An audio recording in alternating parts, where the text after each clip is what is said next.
Magandang araw sa inyo mga kasabong. Ito naman muli ang iyong lingkod, si Laban sa Bungiro.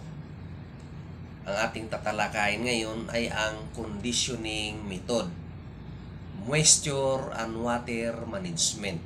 So, ano itong moisture and water management para sa pagkukondisyon? Isa sa mga importanteng bagay na titingnan natin kung tayo'y nagkukondisyon ng ating mga manok panabong ay ang moisture and water content ng ating manok panabong. So, yung katawan po ng ating manok panabong ay mayroon pong 65% na tubig. And then, bakit concerned tayo sa moisture ng ating manok panabong? Well, una, mayroon tayong tinatawag na peak condition, yung nasa peak condition na. Meaning, nasa possible lower weight pero may power at saka yung strength. Ayan po.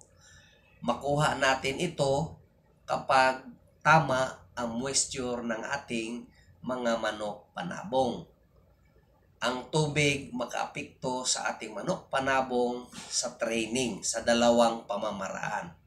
So, una, ang tubig ay siyang supply ng moisture na kailangan sa katawan ng ating mga manok pansabong para sa normal body function. Ayan. So, pangalawa, ang tubig ay pang temperature regulator. So, sa pagkain naman, ang tubig ay siyang tutulong sa grains and pellets para ma-dissolve. Tumutulong sa pag-ferments po ng feeds. Yan po ang tubig. Walang exact amount ng tubig, hindi po magkakaroon ng magandang panunaw ang inyong manok panabong. So, hindi ma-ferment ang pagkain nila. Ayan.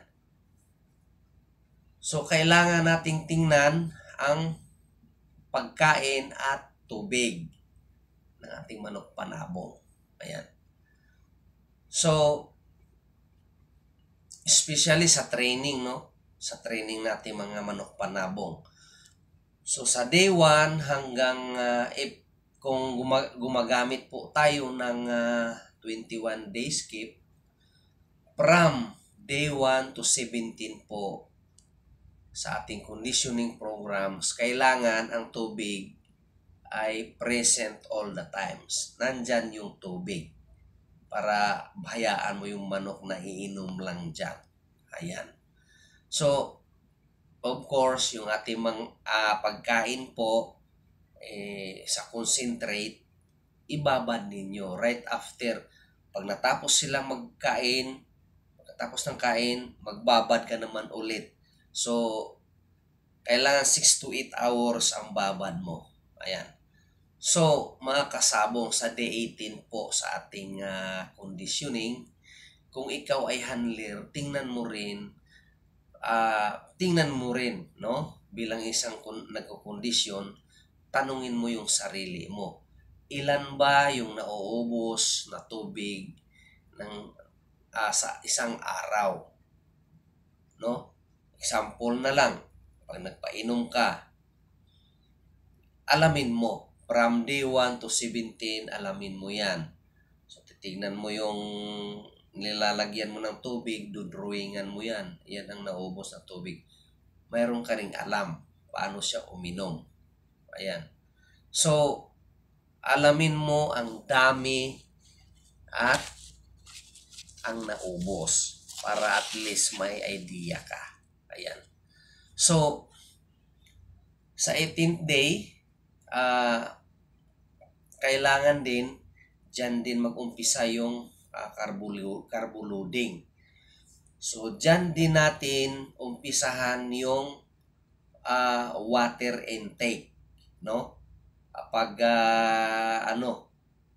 kailangan natin na yung water intake niya nagdepende po sa moisture ng kanyang katawan. Ayan. So, at least, ay isa pang dapat na tingnan natin kaya yung manok panabong ay kung kumain ba sa usual na dami na pagkain. Ayan. Paano siya nag-respond sa kanyang carbo loading. And then, of course, 18th day, start na ng carbo loading yan. Tingnan mo rin yung droppings niya.